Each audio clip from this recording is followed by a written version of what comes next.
आज Doubtnut app download करें। Doubtnut पर अपने सभी गणित, रसायन विज्ञान, भौतिक विज्ञान और जीव विज्ञान के डाउट्स का करो सफाया। बस प्रश्न की फोटो खींचो, एक ही प्रश्न को क्रॉप करो और तुरंत वीडियो सोल्यूशन पाओ। अभी डाउनलोड करें। प्रश्न हमें दिया है कि सरल के उपकरण द्वारा तार के पदार्थ का यंग प्रत्यस्तता गुणांक प्राप्त करने के प्रयोग में पाठ दो बार लिए जाते हैं, एक बार पाठ चढ़ाते समय और दूसरी बार पाठ को उतारते समय। प्रश्न में हमसे यही पूछा जा रहा है कि प्रत्यस्तता गुणांक वाले प्रयोग में पाठ्यांक दो बार क्यों लिए जाते हैं, एक पाठ्यांक लेने से पूर्व और लेने के बाद की समय यहाँ पर क्यों लिया जाता है। तो इसके लिए हम देखते हैं कि पदार्थ का कुछ गुण होता है। मान लीजिए पदार्थ हमने ले लिया, लोहे की छड़ी हमने ले ली है, उसके लिए एक आधार को हमने दंड रखा हुआ है या बांधा हुआ है, ये समझिए आप। ठीक है, इसे हमने एक तरफ से बांध दिया है। उसकी प्रारंभिक लंबाई को यदि हम रखें तो ये भी हमें काम आने वाली है। हम ले लेते हैं प्रारंभिक लंबाई को एल के रूप में।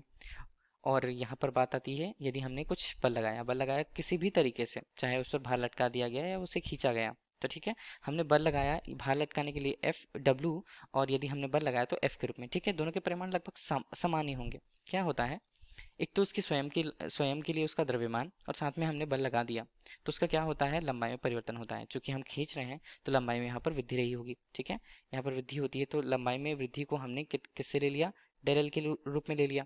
अब जो लंबाई बनी है उसे प्रारंभिक लंबाई से यदि हम तुलना करें तो ये लंबाई अब हमारे लिए क्या हो जाएगी, ये लंबाई अब हमारे लिए L2 हो जाएगी। ठीक है, अब क्या होता है, पदार्थों में यह गुण होता है कि जब उस पर विरूपक बल लगाया गया, ये एक तरह से क्या थे, ये एक तरह से विरूपक बल थे, तब विरूपक बल लगाते हैं हम, तो पदार्थों में हम जानते हैं कि प्रत्यस्तता का गुण होता है। इसका मतलब ये है कि विरूपक बल को यदि हटा दिया जाता है तो वस्तुएं अपनी प्रारंभिक अवस्था पे वापस आ जाती हैं। कब तक की सीमा तक, प्रत्यस्तता की सीमा के अंतर्गत। अब हम कोई भी प्रयोग करेंगे उसे प्रत्यस्तता की सीमा के अंतर्गत ही करेंगे। अब हमने क्या किया, यदि उस पर विरूपक बल लगाया और उसे हटा दिया तो वस्तु अपनी प्रारंभिक अवस्था में आ जाती है, लेकिन सामान्य रूप से ये क्या लेते हैं, कुछ समय लेते हैं अपनी प्रारंभिक अवस्था में आने के लिए। मतलब देखिए, इसमें हम विरूपक बल लगा दिए तो विरूपण आ गया, अब विरूपण से वापस ये पूर्वावस्था पे आती है, ये हमने ले लिया पूर्वावस्था पे यदि आ रही है, तो वो क्या लेता है, वो यहाँ पर कुछ समय लेता है, और इसी समय को हम क्या बोलते हैं, प्रत्यस्तता का उत्तर प्रभाव। मतलब है कि वो विरूपित हुई है और वापस से अपनी पूर्वावस्था पर आती है, तो उसके लिए वो कुछ समय लेती है, कुछ समय लेती है। तो इस बीच में अगर हमने उस समय के बीच में यदि पाठ्यांक ले लिया तो हमें पाठ्यांक क्या होगा, पाठ्यांक हमें जो मिलता है वो सही नहीं मिलेगा।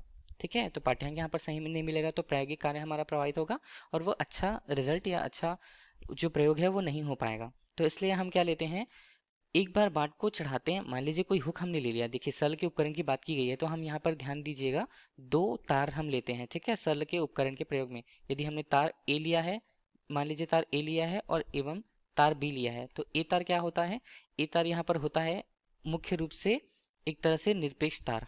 ठीक है, जिसकी तुलना में हम दूसरे तार में लंबाई में परिवर्तन की गणना करते हैं। तो बी यहाँ पर हमारे पास क्या है, बी यहाँ पर हमारे पास प्रायोगिक तार है, और ये जो तार होते हैं सभी में उत्तर प्रत्यस्त प्रभाव का गुण होता है, या इसे हम क्या बोलते हैं, प्रत्यस्तता शांति भी कहते हैं। तो यही गुण होता है जिससे वो समय पर तुरंत ही अपने पूर्वावस्था पर वापस नहीं आ पाते हैं, इसलिए हमें कुछ समय लेना होता है। इसलिए हम सरल के उपकरण में एक बार बाट को चढ़ाते समय, एक बार बाट को उतारते समय दो बार हम पाठ्यांक लेते हैं। ठीक है, तो यही इसका कारण होगा। धन्यवाद। कक्षा 6 से 12वीं से लेकर नीट, IIT, JEE वो एडवांस के लेवल तक 1 करोड़ से ज्यादा छात्रों का भरोसा।